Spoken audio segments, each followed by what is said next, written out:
Seri Pelangi di Langit Singosari. Bunga di Kaki Gunung Kawi. Audiobook, novel silat. Cerita, Esa Mintarja. Bab 56. Matahari yang memanjat langit pun menjadi semakin tinggi. Sejenak kemudian maka dicapainya puncak langit untuk seterusnya turun kembali ke arah barat. Meskipun Mahisa Agni berusaha untuk menenteramkan hatinya, tetapi ia tidak dapat melupakan kekecewaannya hari ini. Bahkan di dalam hatinya ia masih saja bergumam. Aku terlampau lama di Panawijen.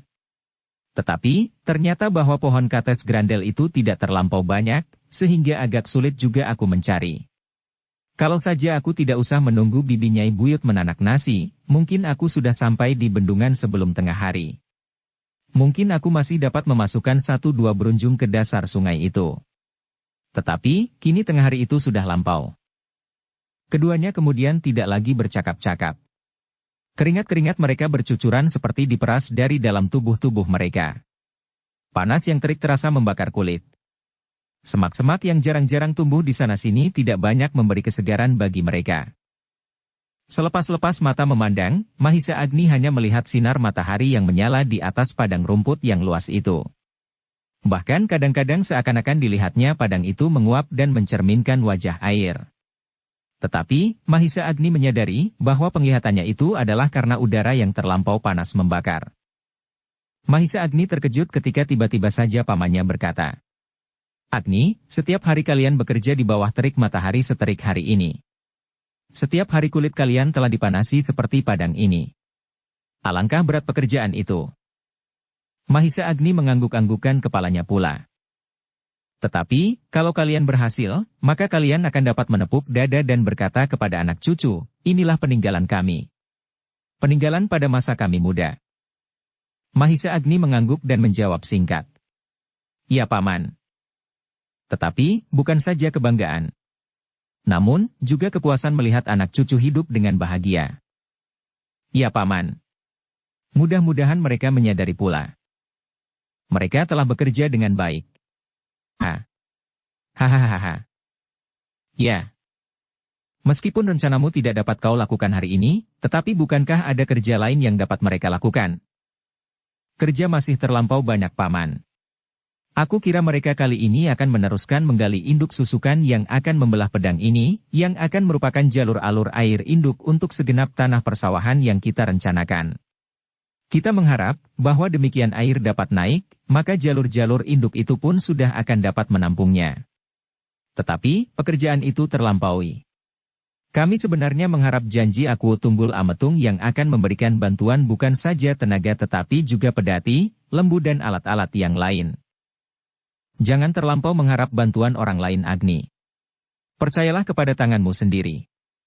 Yang Maha Agung akan memberi tuntunan kepadamu. Mahisa Agni tidak menyahut.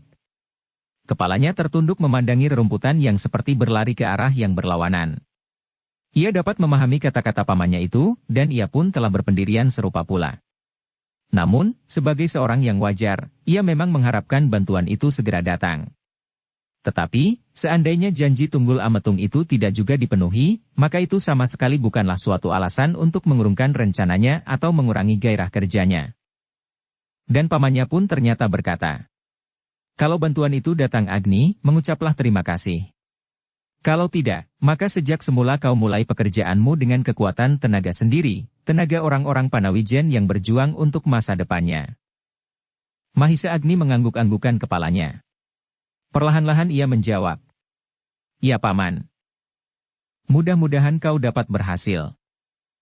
"Mudah-mudahan Paman." Keduanya terdiam. Panas yang terik serasa menjadi semakin panas. Keringat mereka telah membasahi segenap wajah kulit. Sekali-kali mereka terpaksa berhenti dan mencari air untuk kuda-kuda mereka yang haus dan untuk mereka sendiri. Karena itu maka mereka berpacu sepanjang tebing sungai. Akhirnya, di kejauhan, seakan-akan muncul dari dalam padang rumput dan celah-celah, gerumbul-gerumbul yang layu, tampaklah perkemahan mereka. Perkemahan ilalang, tempat mereka berteduh dari panas matahari di siang hari dan tempat mereka menghindari embun di malam hari. Ketika tampak oleh Mahisa Agni atap-atap ilalang itu, maka dengan serta-merta ia berkata, "Mudah-mudahan mereka tidak berbuat sesuatu atas bendungan itu." Kalau mereka berbuat kesalahan, maka pekerjaan kita akan menjadi semakin sulit. Aku kira tidak terlampau sulit Agni, sahut pamannya. Apakah tidak seorang pun yang mengerti akan rencanamu? Kalau mereka terpaksa melakukannya tanpa menunggu aku harap Ki Buyut dapat memberi mereka petunjuk. Kalau tidak, seandainya mereka meletakkan berunjung-berunjung itu di sembarang tempat, maka sisi sungai itu akan melebar dan mungkin dapat mengakibatkan sisi seberang longsor. Pamannya tidak menyahut lagi. Kalau terjadi demikian maka Mahisa Agni pasti akan kecewa. Tetapi, seandainya demikian sekalipun, itu bukan berarti suatu kegagalan. Mungkin pekerjaan akan menjadi semakin sulit, tetapi bukan berarti tidak dapat diatasi. Keduanya pun kembali terdiam. Kuda-kuda mereka yang lelah berjalan semakin perlahan. Agni dan Empu Gandring pun menyadari bahwa tidak sepantasnya ia melecut kudanya untuk berpacu. Meskipun dada Mahisa Agni menjadi berdebar-debar oleh keinginannya segera sampai ke tempat ia bekerja membuat bendungan itu. Betapapun lambatnya, namun mereka semakin lama menjadi semakin dekat. Gubuk yang berderet-deret menjadi semakin jelas. Tetapi, semakin dekat Mahisa Agni dengan perkemahan itu, maka hatinya pun menjadi semakin berdebar-debar. Di sebelah gubuk-gubuk itu adalah susukan yang sedang mereka kerjakan meskipun terlampau lambat karena hanya dikerjakan oleh sebagian dari tenaga yang ada. Sebagian yang lain harus mengisi berunjung-berunjung dengan batu dan sebagian yang lain harus memecah batu-batu itu. Namun, kali ini Mahisa Agni sama sekali tidak melihat sesuatu pada susukan itu. Tak ada selapis debu pun yang mengepul ke udara. Tak ada satu titik pun yang bergerak-gerak di sekitarnya. Karena itu, dengan bimbang ia berkata, "Paman, apakah penglihatanku yang salah? Aku tidak melihat sesuatu di susukan yang sedang dikerjakan itu." Empu Gandring mengerutkan keningnya. Perlahan-lahan ia menjawab, "Aku pun tidak Agni." Apakah seluruh tenaga dikerahkan oleh Ki Buyut ke bendungan untuk meletakkan berunjung-berunjung di sisi seberang? Satu kemungkinan Agni, desis pamannya. Semula aku menduga sebaliknya paman. Aku sangka justru semua tenaga hari ini dikerahkan untuk menggali susukan karena aku tidak ada. Empu Gandring berpaling. Dipandanginya wajah kemanakannya itu dengan sorot mata yang ragu pula. Namun, ia berkata, "Kalau ada seseorang yang dapat melakukan Agni, maka kau seharusnya menjadi bergembira, sebab tidak semua pekerjaan dibebankan di pundakmu." Mahisa Agni mengangguk-anggukan kepalanya. Tetapi, ia tidak tahu kenapa ia tidak menaruh kepercayaan kepada orang lain. Ia tahu benar, bahwa orang-orang Panawijen bukan pekerja-pekerja yang baik. Itulah sebabnya ia ingin menunggui setiap kerja yang dianggapnya penting. Namun, pamannya berkata lagi, "Agni, kalau tidak kau ajari mereka melakukan sesuatu, maka semuanya pasti akan tergantung kepadamu. Mereka tidak punya keberanian dan kecakapan untuk berbuat. Mereka akan menjadi tenaga yang mati, yang tidak punya gairah yang timbul dari dalam dirinya tentang sesuatu yang baru. Mereka hanya akan menunggu perintahmu." Sekali lagi Mahisa Agni mengangguk-anggukan kepalanya. Memang, alangkah baiknya apabila demikian. Apabila ada seorang atau dua orang yang dapat diluntunnya untuk membantunya. Yang dapat berbuat agak banyak hanya Ki Buyut yang sudah agak lanjut itu. Yang lain, masih perlu dicarinya di antara anak-anak muda Panawijen itu. Namun, Mahisa Agni telah menjadi agak puas bahwa rakyat Panawijen itu telah dapat dibawanya untuk melakukan pekerjaan yang cukup besar. Tetapi, tiba-tiba dada Mahisa Agni terguncang ketika kemudian ia menjadi semakin dekat dengan perkemahan. Ia tidak melihat seseorang di sekitar ujung susukan yang sedang dikerjakan, tetapi ia melihat orang-orang Panawijen itu berada di sekitar perkemahan. Mereka duduk-duduk saja dan bahkan ada pula yang berbaring-baring dengan malasnya. Sejenak Mahisa Agni menjadi bingung. Apakah mereka sedang beristirahat? Menurut kebiasaan, maka waktu istirahat di tengah hari telah lampau. Apakah yang terjadi? Kemudian perlahan-lahan Mahisa Agni itu pun berdesis. Mereka sama sekali tidak berbuat sesuatu paman? Empu Gandring mengangguk-anggukan kepalanya. Jawabnya meskipun ia sendiri tahu bahwa jawaban itu tidak benar. Mereka sedang beristirahat. Waktu beristirahat telah lampau. Empu Gandring terdiam. Belum aku terjun kemari. Tiba-tiba Mahisa Agni tidak sabar lagi. Dilecutnya kudanya yang lelah supaya ia segera sampai ke perkemahan itu. Betapapun juga kudanya berlari agak lebih cepat, tetapi nafas kuda itu telah menjadi semakin deras. Empu Gandring segera mengikuti di belakangnya. Kudanya pun telah menjadi lelah pula, sehingga dengan malasnya kuda itu berlari tersuruk-suruk. Ketika orang-orang Panawijen melihat kedatangan Mahisa Agni, tiba-tiba sejenak mereka menjadi ribut. Beberapa orang yang berbaring segera bangkit, namun mereka tidak beranjak dari tempat masing-masing. Sejenak mereka saling berpandangan, namun kemudian mereka menunggu Mahisa Agni itu semakin dekat. Demikian Mahisa Agni sampai di perkemahan itu, maka sebelum ia meloncat turun dari kudanya, yang terdengar adalah pertanyaannya. "Kenapa kalian tidak bekerja?" Kembali orang-orang Panawijen itu saling berpandangan. Tampaklah kecemasan di wajah mereka. Tetapi, tidak seorang pun yang segera menjawab, sehingga Mahisa Agni mengulangi lagi. "Kenapa kalian tidak bekerja apapun hari ini?" Tiba-tiba terdengar seseorang menyahut agak jauh daripada Mahisa Agni. "Kami ingin beristirahat." "Apakah waktu istirahat belum lampau?" bertanya Agni pula. "Kami ingin beristirahat tidak hanya pada saat tengah hari. Tetapi, kami ingin beristirahat beberapa hari. Kami sudah menjadi sangat lelah dan lemah." Terasa darah Mahisa Agni seakan-akan membeku. Jawaban itu benar-benar tidak disangkanya. Karena itu, maka sejenak mulutnya terbungkam oleh gelora di dadanya. Empu Gandring yang kini telah berada di sisinya menggamitnya sambil berbisik. "Turunlah Mahisa Agni." Mahisa Agni berpaling. Ketika Empu Gandring melihat wajah anak muda itu membara, maka katanya, "Tenanglah Agni." "Tetapi, pekerjaan tidak akan selesai dengan duduk-duduk dan berbaring-baring malas, Paman," sahut Mahisa Agni. "Aku tahu," jawab pamannya. "Tetapi tenanglah. Turunkah dari kudamu? Bukankah kau mau mendengar kata-kataku?" Mahisa Agni menarik nafas dalam-dalam. Terasa dadanya terguncang oleh keadaan itu. Tetapi, tatapan mata pamannya telah memaksanya turun dari kudanya. Namun, terdengar ia berkata, "Apakah artinya ini, Paman?" "Aku tidak tahu Agni, tetapi di sini ada Ki Buyut Panawijen. Sebaiknya kau minta keterangan kepadanya." Mahisa Agni tidak menjawab. Cepat-cepat ia melangkah ke gubuk tempat Ki Buyut Panawijen sering beristirahat. Di sepanjang langkahnya, hatinya tak habis bertanya, apakah sebabnya hal ini terjadi? Sudah seringkali ia pergi meninggalkan pekerjaan ini untuk beberapa keperluan. Bahkan sampai 2-3 hari, seperti pada saat ia pergi ke Tumapel. Namun, mereka yang ditinggalkannya bekerja dengan penuh gairah seperti biasa. Tetapi, kenapa kali ini mereka ingin beristirahat? Bahkan berapa hari? Langkah Mahisa Agni demikian tergesa-gesa sehingga ia tidak sempat memperhatikan orang-orang yang memandanginya dengan pandangan yang aneh. Orang-orang Panawijen itu menjadi cemas melihat sikap Mahisa Agni. Ki Buyut Panawijen yang melihat kehadirannya pun dengan tergesa-gesa menyongsongnya. Sebelum Mahisa Agni mendekat, orang tua itu telah bertanya hampir berteriak. "Kau sudah datang, Ger?" Tetapi, Mahisa Agni tidak menjawab pertanyaan itu.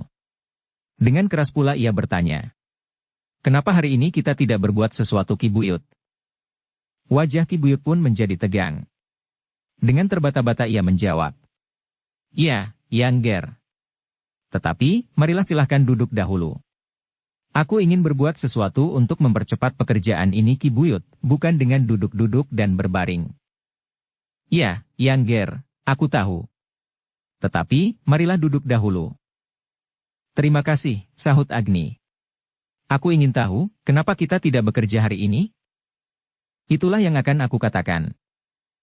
Mahisa Agni masih akan berteriak lagi ketika terasa tangan pamannya menggamitnya. Terdengar pamannya itu berkata, "Mendekatlah Agni. Jangan berteriak-teriak." Ki Buyut ingin menjelaskan persoalannya. Sekali lagi Mahisa Agni menarik nafas dalam-dalam. Kini ia telah berada dekat di muka gubuk Ki Buyut Panawijen. "Duduklah, Ger." Mahisa Agni akan menjawab lain, tetapi terdengar pamannya mendahului. "Baik Ki Buyut. Duduklah Agni." Kata-kata pamannya lah yang memaksanya duduk di dalam gubuk itu. Demikian mereka diteduhi oleh atap ilalang, maka terasa tubuh-tubuh mereka menjadi segar setelah hampir sehari mereka dibakar oleh terik sinar matahari. Kini mereka dapat merasakan angin yang silir berhembus dari selatan. Meskipun ketika mereka menatap padang yang terhampar di hadapan gubuk itu, mereka masih juga melihat seakan-akan padang itu menguap. Dengan tidak sabar lagi Agni pun segera bertanya. Ki Bujut, kenapa kita hari ini tidak berbuat sesuatu? Waktu kita tidak terlampau banyak. Ki Buyut tidak segera menjawab. Ia berkisar secangkang maju. Ditatapnya wajah Mahisa Agni dengan sorot mata yang memancarkan kecemasan dan kebimbangan. Apalagi ketika dilihatnya wajah Mahisa Agni yang tegang itu. Mahisa Agni menjadi semakin tidak sabar lagi. Kembali ia mendesak. Kenapa Ki Buyut? Ki Buyut Panawijen menarik nafas dalam-dalam. Ia tahu benar bahwa Mahisa Agni menjadi sangat terkejut melihat mereka duduk-duduk saja dan bahkan ada yang berbaring-baring dengan malasnya. Dengan hati-hati Ki Buyut itu pun berkata, akan aku katakan sebabnya Angger. Tetapi, apakah Angger berdua dengan Empu Gandring tidak terlalu haus dan ingin minum air kendi yang dingin ini?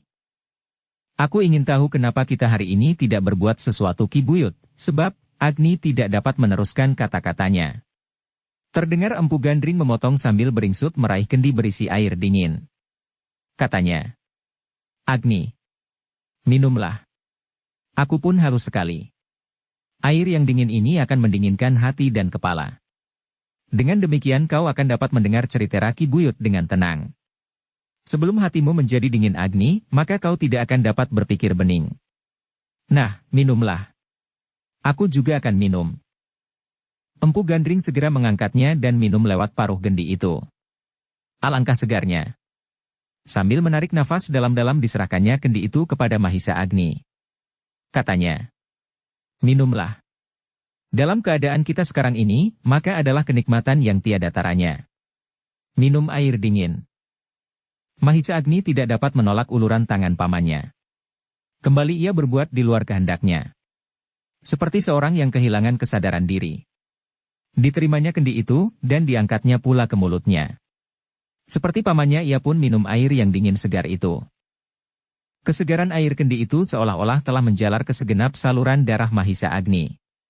Ketika ia meletakkan kendi itu, terasa seluruh tubuhnya menjadi segar. Dan kepalanya pun tidak lagi dikerumuni oleh gejolak perasaan yang melonjak-lonjak.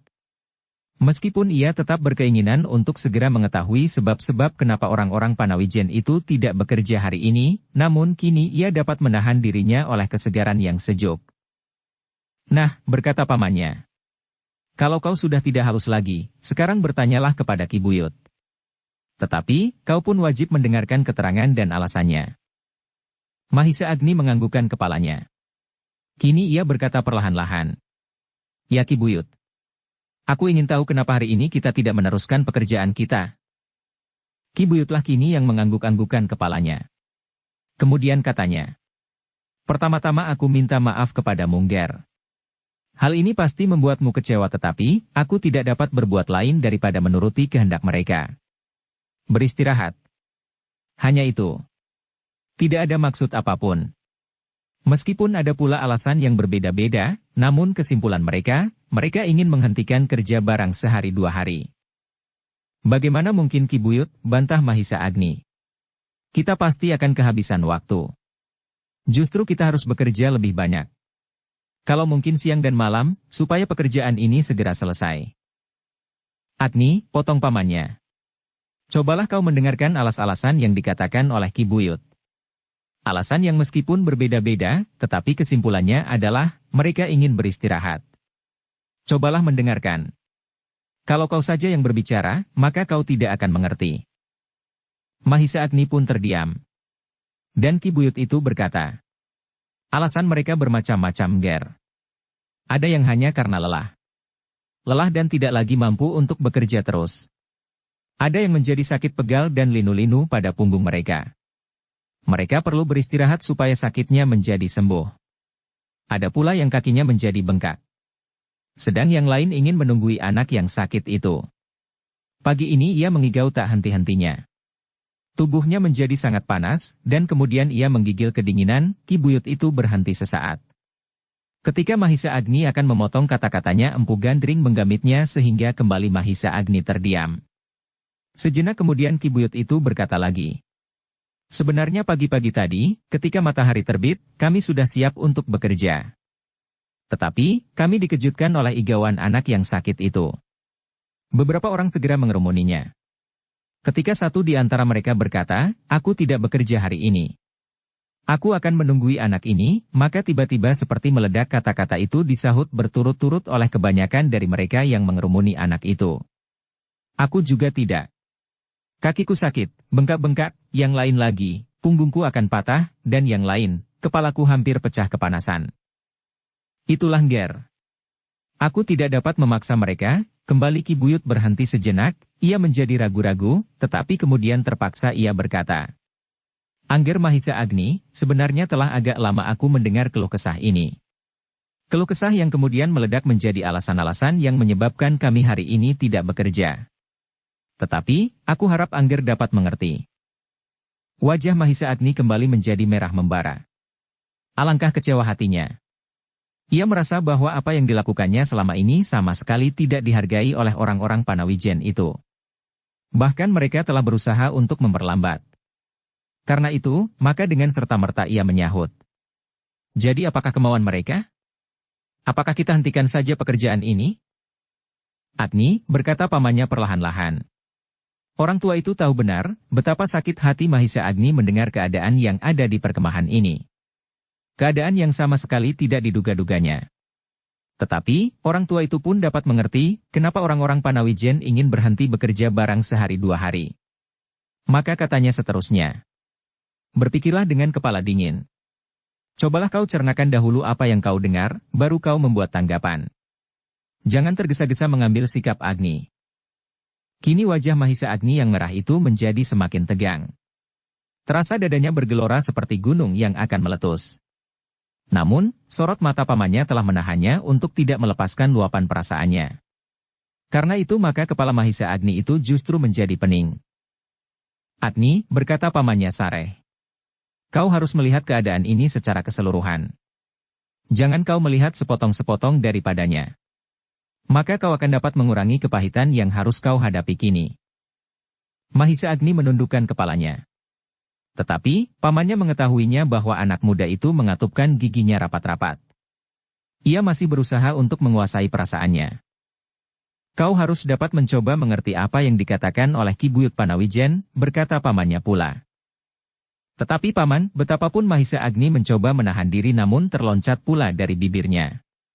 Keadaan ini tidak boleh dibiarkan terus. Memang lebih senang duduk-duduk dan berbaring-baring daripada bekerja di panas terik matahari. Tetapi, apa yang kita dapatkan dengan duduk memeluk lutut? Kau benar Agni. Kau benar. Tetapi, bagaimana kau menyampaikan hal itulah yang sulit bagimu. Tiba-tiba Mahisa Agni mengangkat wajahnya. Dilihatnya di sekeliling gubuk itu banyak orang-orang Panawijen yang berkumpul. Agaknya mereka ingin tahu, apakah yang akan dikatakan oleh Mahisa Agni. Namun, sebagian yang lain malah pergi menjauh. Mereka duduk berkelompok-kelompok di ujung-ujung perkemahan. Di ujung yang paling jauh dari gubuk Ki Buyut Panawijen supaya seandainya Mahisa Agni marah, mereka tidak mendapatkan kemarahan itu yang pertama-tama. Sebab bagaimanapun juga, tersembunyi pula rasa takutnya kepada anak muda itu. Sebagian dari setiap laki-laki Panawijen telah mengetahui bahwa Mahisa Agni mampu berbuat di luar kemampuan mereka. Mereka telah mengetahui bahwa Mahisa Agni mampu berkelahi dan memenangkan perkelahian melawan kuda sempana. Aku akan mengatakan kepada mereka, nada suara Mahisa Agni datar namun penuh tekanan. Apa yang akan kau sampaikan? Bertanya pamannya.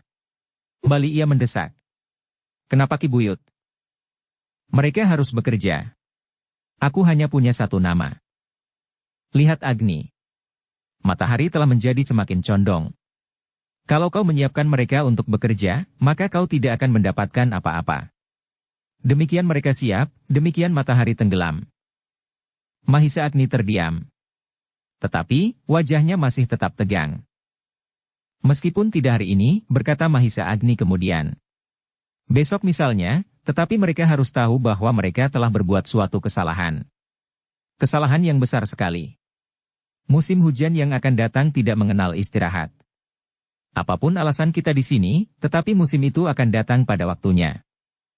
Apa yang akan dilakukan? Sebelum menjawab, Mahisa Agni telah meloncat berdiri. Tetapi, ketika ia mengayunkan kakinya selangkah, terdengar pamannya berkala pula. Apa yang akan kau lakukan, Agni? Aku akan berkata kepada mereka, bahwa apa yang mereka lakukan sama sekali tidak dapat dibenarkan. Tunggulah. Aku akan berkata kepada mereka sekarang. Tunggulah. Duduklah, Agni. Berkata Kebo Sindat. Tak ada waktu. Aku bukan pemalas yang lebih senang duduk daripada bekerja. Duduklah, Agni. Duduklah. Ketika Agni akan menjawab, sekali lagi pamannya memotong. Duduklah. Kau dengar. Mulut Agni terdiam. Meskipun dadanya menjadi sesak, namun ia pun melangkah kembali dan duduk di hadapan pamannya. Ki Buyut Panawijen kini seolah-olah menjadi patung. Hatinya menjadi kusut dan bingung. Bahkan terasa pula kecemasan mencengkam jantungnya. Empu Gandring pun tidak segera berkata sesuatu. Dibiarkannya Mahisa Agni duduk dengan nafas yang berkejar-kejaran dari lubang hidungnya. Ditatapnya wajah pamannya dengan penuh pertanyaan yang bergelut di dalam dadanya. Kenapa pamannya menghalanginya untuk berbuat sesuatu? Sejenak kemudian baru Empu Gandring berkata, "Kau akan mengumpat-umpat di hadapan mereka, Agni?" Agni tidak menjawab. Kalau kau berbicara sekarang, sedang hatimu masih dibakar oleh kemarahan dan kekecewaan, maka kalimat yang akan meloncat dari mulutmu adalah kalimat-kalimat yang mencerminkan kepahitan tanggapan perasaanmu atas peristiwa ini. Dengan demikian maka kau sama sekali tidak akan mendapatkan apa-apa, kecuali menyinggung perasaan kawan-kawan seperjuanganmu. Kau sangka bahwa mereka dapat kau perlakukan seperti bajak dan cangkul itu? Tidak, Agni. Empu Gandring berhenti sejenak dipandanginya wajah kemanakannya yang kini tertunduk. Sejenak kemudian diteruskannya. Aku bangga melihat nafsu kerjamu yang meluap-luap. Tenagamu cukup tangkas dan kuat melawan terik matahari, melawan udara yang panas dan melawan kerja yang berat. Tetapi tidak semua orang-orang Panawijen memiliki ketahanan tubuh seperti kau. Kalau kau tidak percaya, ayo berlomba lari dengan aku. Meskipun aku sudah setua ini. Tetapi dengan janji, kau tidak boleh berhenti? Kau tahu maksudku? Aku hanya ingin mengatakan bahwa ketahanan tubuh seseorang tidak selalu sama. Kau dan aku. Dan kau dengan orang-orang lain. Kalau kau marah-marah kepada mereka hari ini, maka kau benar-benar akan kehilangan hari ini. Mereka sudah pasti bahwa hari ini tidak dapat dan sudah nyata, tidak berbuat apa-apa. Mereka hari ini tidak bekerja. Tetapi kalau kau marah-marah, maka istirahat yang sudah terlanjur dijalani ini akan tidak terasa nikmatnya. Empu Gandring berhenti sejenak sambil menelan ludahnya. Kepala Mahisa Agni yang tunduk menjadi semakin tunduk. Dadanya yang bergejolak itu pun sedikit demi sedikit mereda. Pamannya telah memaksanya untuk mencoba mengerti keadaan yang dihadapinya kini. Dalam pada itu pamannya berkata pula, "Agni, manfaatkanlah keadaan ini. Hari ini adalah hari yang menyenangkan. Jangan kau biarkan hari ini menjadi hari yang benar-benar tidak berarti. Karena itu, senangkanlah hati mereka dengan istirahat ini, supaya terasa benar nikmatnya. Besok mereka pasti akan dengan senang hati bekerja kembali. Tetapi kalau hari ini kau jadikan hari yang gelap, maka besok mereka akan mengangkat alat-alat mereka dengan hati yang gelap pula." Kini Mahisa Agni mengangguk-anggukkan kepalanya. Hari ini memang sudah terjadi dan hampir dilampaui. Ia tidak akan dapat memutar matahari untuk kembali ke arah timur. Karena itu, mau tidak mau ia harus menerimanya sebagai kenyataan, apa yang telah terjadi.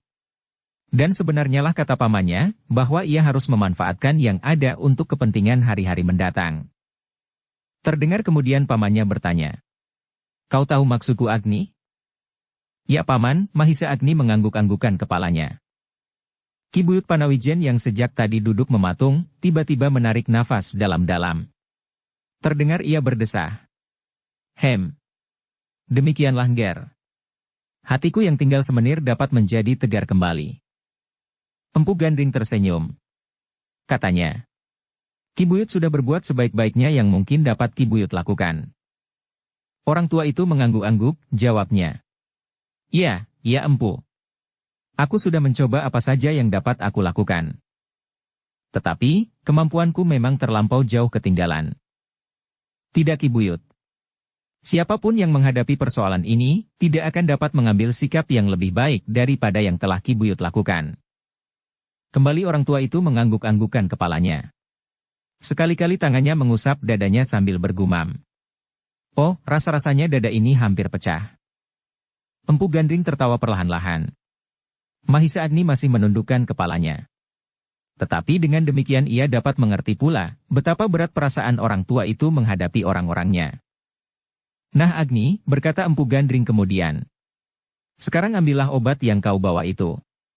Obat itu harus dilumatkan, dan kemudian air perahannya lah yang harus diminum sebagai obat.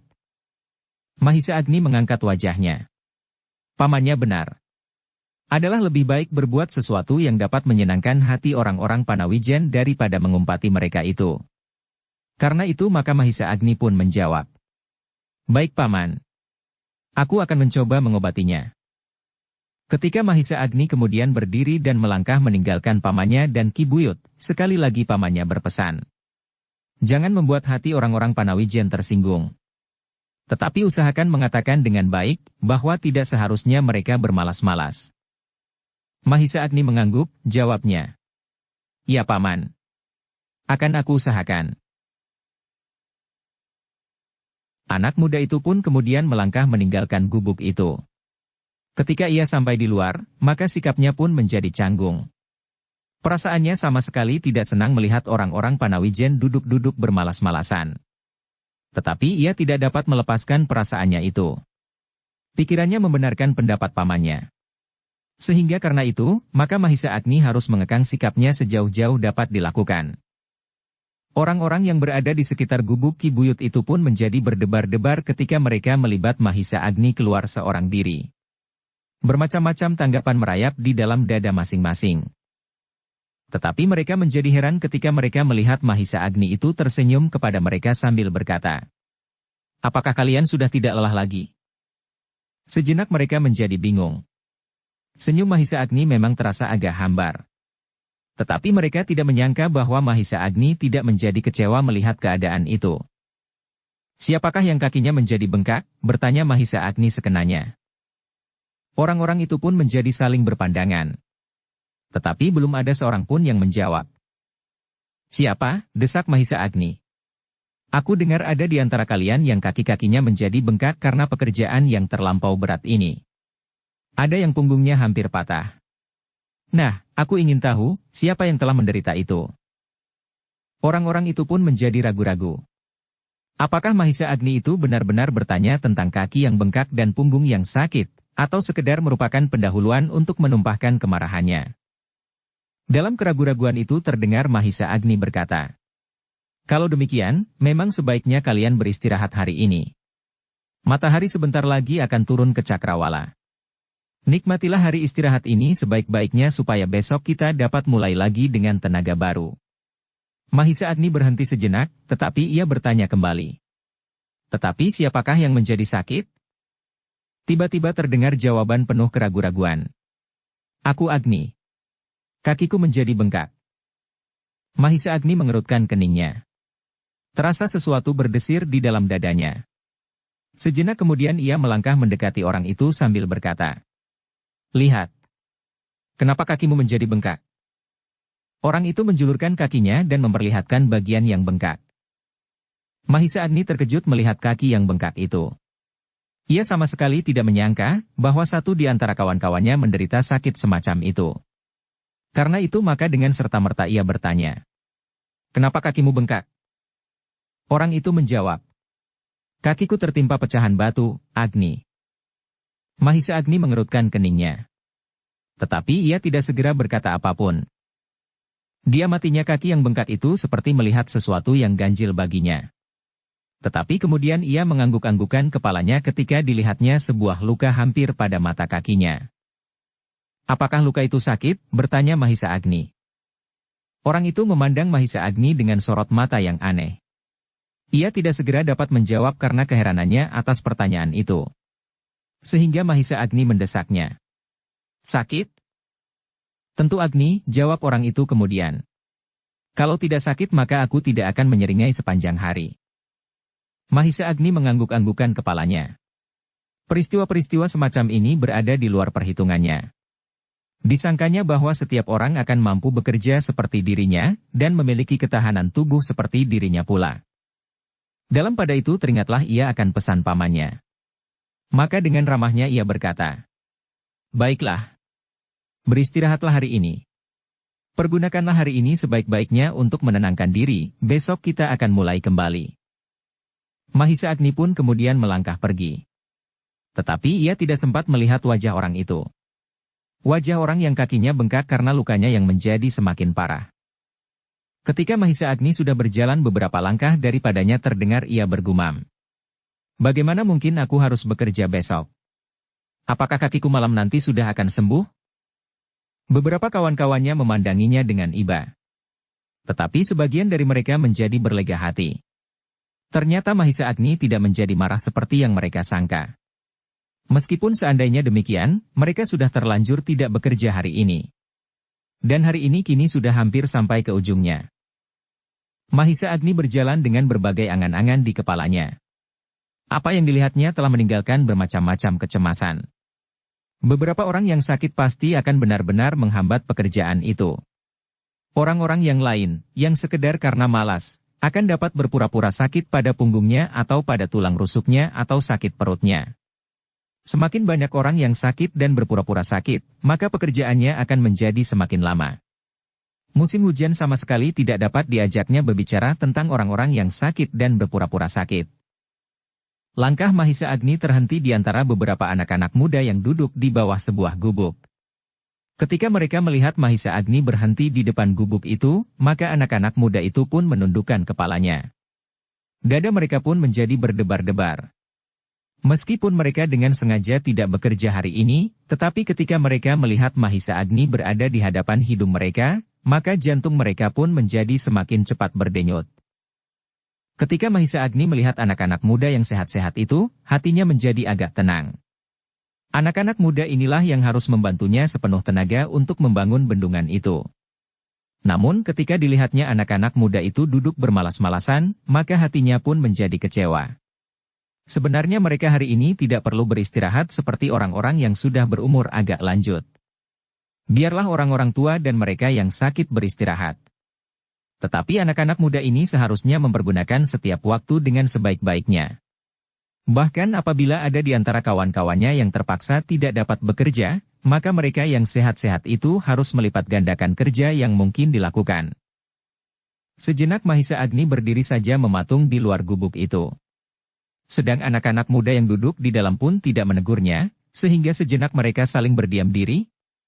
Meskipun mereka setiap hari bertemu, bekerja bersama-sama dan kadang-kadang bergurau pula, namun kali ini seolah-olah mereka merupakan kawan yang baru saja dikenalnya.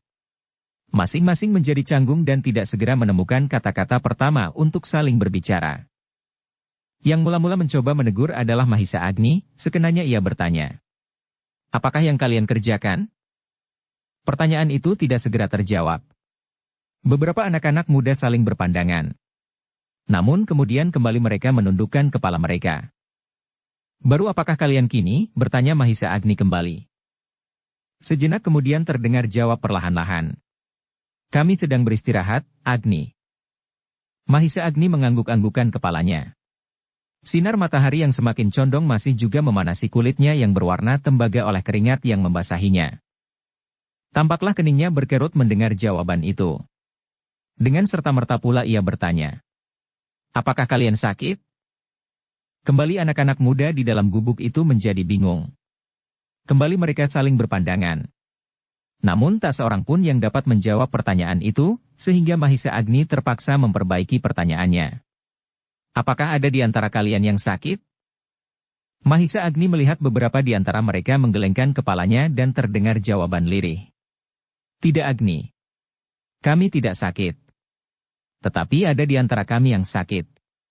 Tubuhnya menjadi panas tetapi ia menggigil seperti orang kedinginan. "Bitung yang kau maksud?" "Ya. Aku sudah mengambil obat untuknya." "Bitung memang sakit, tetapi bukankah kalian tidak sakit?" Kembali Mahisa Agni melihat beberapa di antara mereka menggeleng. "Mereka tidak sakit," berkata Mahisa Agni di dalam hatinya. "Mereka hanya malas saja." Tetapi ditahannya hatinya. Diingatnya kata-kata pamannya. Biarlah mereka menikmati istirahat yang sudah terlanjur dilakukannya.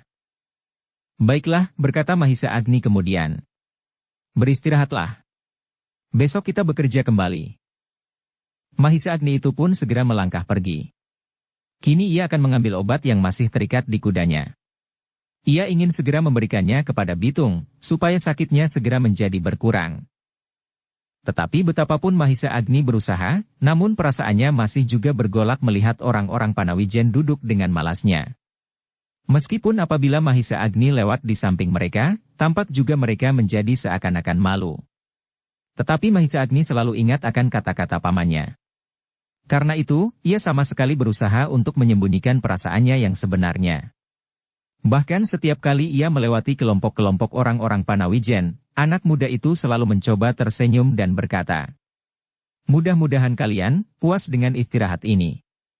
Namun tidak lupa ia selalu mengatakan, "Besok kita segera mulai kembali. Mudah-mudahan pula kita mendapatkan tenaga baru." Apabila Mahisa Agni telah lampau, maka mereka pun saling berpandangan. Tetapi tanggapan mereka atas sikap Mahisa Agni itu pun berbeda-beda.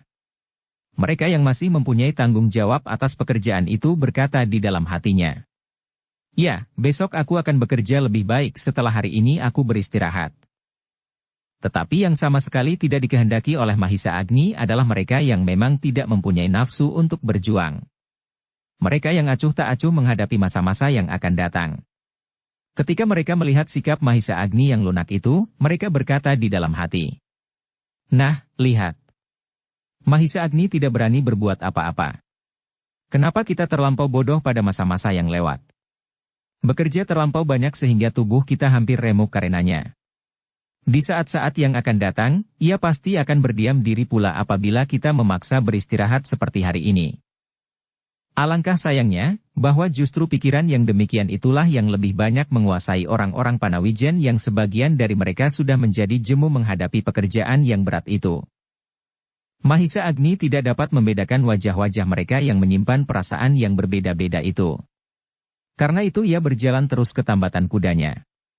Diambilnya obat yang dibawanya dari Panawijen dan dimintanya kemudian petunjuk dari pamannya. Bagaimana ia harus membuatnya? Dengan petunjuk pamannya Mahisa Agni menumbuk bagian-bagian dari pohon kates itu sendiri dengan tangannya, kemudian memerasnya ke dalam mangkuk dan membawanya kepada Bitung bersama dengan Empu Gandring dan Ki Buyut Panawijen. Bitung berbaring di atas anyaman ilalang. Dikerudunginya tubuhnya dengan selimut kain berlapis-lapis. Beberapa orang kawan-kawannya meminjaminya kain kepadanya. Tetapi ia masih juga menggigil kedinginan. Sekali-kali terdengar mulutnya berdesah menahan perasaan dingin panas dan nyeri-nyeri di sendi-sendi tulangnya. Ketika tangannya yang gemetar menerima semangkuk cairan yang kehijau-hijauan, maka anak itu mengerutkan keningnya. "Minumlah," berkata Ki Buyut. "Kalau kau tidak mau meminumnya, maka sakitmu tidak akan berkurang," berkata Empu Gandring. Bitung pun kemudian terpaksa minum obat itu. Ketika ia hampir muntah karena obat yang pahit itu, Mahisa Agni berkata, "Bitung, aku ambil obat itu dengan taruhan yang mahal sekali. Aku hampir mati dipenggal leherku oleh iblis yang belum pernah aku kenal. Untunglah paman melindungi aku. Karena itu jangan kau muntahkan obat itu, supaya aku tidak perlu lagi pergi ke Panawijen. Meskipun aku tidak hanya membawa untuk satu kali pengobatan, namun setiap teguk obat itu akan berarti bagimu." Bitung menahan mulutnya dengan kedua belah tangannya. Namun ia berhasil untuk menelannya betapapun pahitnya. Dalam pada itu, matahari kini sudah menjadi semakin rendah. Setiap saat matahari itu bergeser turun. Sehingga akhirnya, matahari itu pun tenggelam di balik bukit di ujung barat. Mahisa Agni merasa betapa lambatnya waktu merayap. Ia hampir-hampir tidak sabar menunggu malam itu berjalan. Terasa seakan-akan waktu terhenti. Waktu pun menjadi sangat malasnya berjalan, gumamnya. Anak muda itu ingin matahari segera terbit. Ia ingin segera berada kembali di bawah teriknya sambil bekerja memeras segenap tenaga. Meskipun debu yang kotor melekat di kulitnya yang basah karena keringat, meskipun tubuhnya menjadi merah-merah hangus oleh sinar matahari, tetapi ia merasa mendapatkan kepuasan.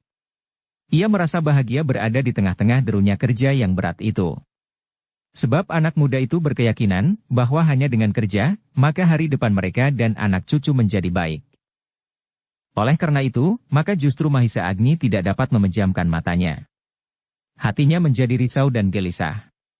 Sekali-kali terasa ia terlena sejenak, tetapi seperti dikejutkan oleh deru guguran batu-batu di tebing, ia tersentak bangun. Akhirnya Mahisa Agni itu bangkit dari pembaringannya, sehelai tikar yang dibentangnya di atas tumpukan daun-daun ilalang. Perlahan-lahan ia berjalan menyusuri gubuk demi gubuk. Ia masih melihat beberapa perapian yang masih membara. Tetapi ia tidak melihat seorang pun yang masih menunggui perapian itu. Tetapi langkahnya kemudian tertegun ketika ia berjalan di samping gubuk bitung. Ia mendengar anak itu merintih. Sekali-kali terdengar suara kawannya menghibur. Tetapi agaknya sakit anak itu belum juga susut. Perlahan-lahan Mahisa Agni mendekat. Kemudian ia pun menyusup ke dalam gubuk itu pula. Kawan bitung agak terkejut melihat kehadirannya. Tetapi kemudian matanya menyala, seakan-akan berkata kepadanya. Sakit bitung adalah tanggung jawabmu, Agni. Tetapi anak muda, kawan bitung tidak berkata sepatah kata pun. Mahisa Agni pun kemudian duduk di samping bitung. Tangannya mencoba meraba dahi anak muda itu. Tetapi ia menjadi terkejut. Terasa dahi itu panas sekali. Mahisa Agni menggigit bibirnya. Tanpa disadarinya ia berkata. Obat itu baru saja diminumnya. Mudah-mudahan nanti akan berpengaruh. Besok pagi-pagi aku buat obat untuknya sebelum kita bekerja. Apakah besok kita akan bekerja lagi? Bertanya kawan bitung. Pertanyaan itu telah mengguncang perasaan Mahisa Agni. Ia sama sekali tidak menyangka bahwa ia akan menghadapi pertanyaan seorang anak muda yang demikian.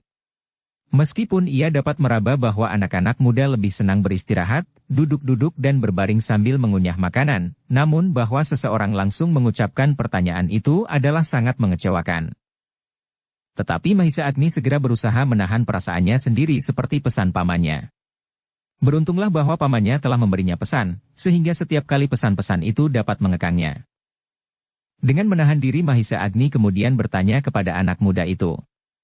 Jadi, bagaimana maksudmu? Kita perlu beristirahat, jawab kawan bitung itu. Bukankah hari ini kita sudah beristirahat? Sehari tidak cukup untuk menghilangkan lelah. Mahisa Agni menarik nafas. Kekecewaannya menjadi kian bertambah. Tetapi ia menjawab hati-hati. Kita tidak boleh terlampau lama beristirahat. Musim hujan tidak akan dapat ditunda. Tetapi kita tidak akan dapat bekerja terus-menerus. Bitung sakit aku harus menunggui. Meskipun seandainya kita besok bekerja kembali, aku tidak akan dapat ikut serta. Kasihan apabila tak ada yang mengawani anak yang sakit ini. Besok aku carikan kawan buat bitung. Biarlah orang-orang tua atau orang yang lagi berhalangan bekerja, karena sakit kakinya, misalnya. Dengan demikian kita tidak akan banyak kehilangan tenaga. Anak muda itu tidak menjawab. Tetapi wajahnya tidak meyakinkan bahwa ia dapat mengerti kata-kata Mahisa Agni. Namun ketika anak muda itu tidak menyahut, Mahisa Agni pun tidak berkata lagi. Mereka kemudian terdorong dalam kesepian yang mencengkam. Malam yang telah menjadi semakin jauh merayap. Di kejauhan terdengar korek belalang yang sedang berlari-larian, berloncat-loncatan di padang rumput. Mereka berpaling ketika mereka mendengar bitung merintih perlahan-lahan. Tetapi anak itu kini telah tertidur. Tubuhnya tidak lagi terlampau panas dan tidak lagi menggigil kedinginan. Mudah-mudahan obat yang diminumnya itu akan berarti baginya, gumam Mahisa Agni. Tak ada jawaban. Tidurlah. Kau pasti lelah pula. Besok aku harap seseorang merawat bitung. Kita yang muda-muda wajib bekerja menyelesaikan bendungan itu. Masih tak ada jawaban. Mahisa Agni pun kemudian bergeser sambil berkata. Aku pun akan beristirahat pula. Anak muda yang sedang menunggui bitung itu mengangguk. Silahkan, jawabnya hambar. Aku akan tidur, selagi bitung juga sedang tidur. Mahisa Agni pun meninggalkan gubuk itu. Kembali ia berjalan menyusuri celah-celah gubuk yang bertebaran. Ia terhenti ketika ia mendengar seseorang merintih pula. Orang yang kakinya sedang bengkak. Mahisa Agni menarik nafas panjang-panjang. Panjang sekali. Tetapi ia tidak singgah ke gubuk itu. Ia berjalan terus dalam kegelapan, menuju ke gubuknya sendiri. Kembali anak muda itu berbaring di atas tikar yang dibentangkan pada tumpukan jerami. Tetapi kembali angan-angannya mengganggunya. Meskipun demikian, karena lelah, maka akhirnya Mahisa Agni itu pun tertidur pula. Gubuk-gubuk itu pun kini telah menjadi sepi. Hampir tak seorang pun yang masih tinggal bangun kecuali satu dua yang selalu diganggu oleh berbagai perasaan sakit. Tetapi mereka pun tidak beranjak dari pembaringannya. Sekali-kali terdengar suara mereka merintih di antara bunyi cengkerik dan belalang yang bersahut-sahutan. Tetapi Mahisa Agni pun tidak dapat tidur dengan nyenyak. Belum juga ia dapat tenang.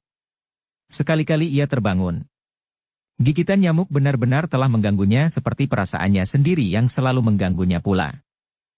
Menjelang fajar, maka Mahisa Agni tidak lagi dapat berbaring diam, apalagi mencoba kembali tidur. Nalurinya yang selalu membangunkannya, pagi itu agak terlampau cepat membawanya bangkit dari pembaringannya. Ia menjadi kian jemu menahan kesabarannya. Malam terasa terlampau panjang, sehingga seakan-akan waktunya telah dihabiskannya untuk menunggu pagi. Ketika kemudian warna-warna merah membayang di ujung timur, Mahisa Agni telah berada di luar gubuknya. Pamannya pun ternyata bangun pula. Segera mereka pergi ke sungai untuk mencuci muka. Sebentar lagi, mereka harus menyiapkan alat-alat mereka. Kerja akan dimulai lagi. Kali ini Mahisa Agni tidak akan dapat menunda lagi rencananya, meletakkan dasar bendungan di sisi-sisi seberang. Tetapi terasa pagi ini agak asing bagi Mahisa Agni. Dilihatnya beberapa orang dengan malasnya keluar dari gubuk masing-masing. Ada pula di antara mereka yang masih berselimut kain dan sebelum berbuat sesuatu, mereka itu pun menguap dengan malasnya sambil berjongkok di depan gubuknya. Mahisa Agni menjadi gelisah. Tetapi kemudian dilihatnya Ki Buyut Panawijen telah siap pula di luar gubuknya. Orang itu meskipun usianya telah melampaui pertengahan abad, namun rasa tanggung jawabnya telah mendorongnya untuk berbuat lebih banyak dari orang-orang lain. Kita akan bekerja kembali Ki Buyut, berkata Mahisa Agni. Ya. Semuanya telah bangun. Mahisa Agni mengangguk. Dilihatnya kemudian Ki Buyut seakan-akan mengguncang perkemahan itu dengan suaranya.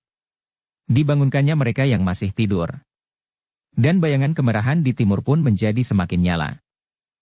Satu-satu orang-orang Panawijen pun meninggalkan gubuk masing-masing.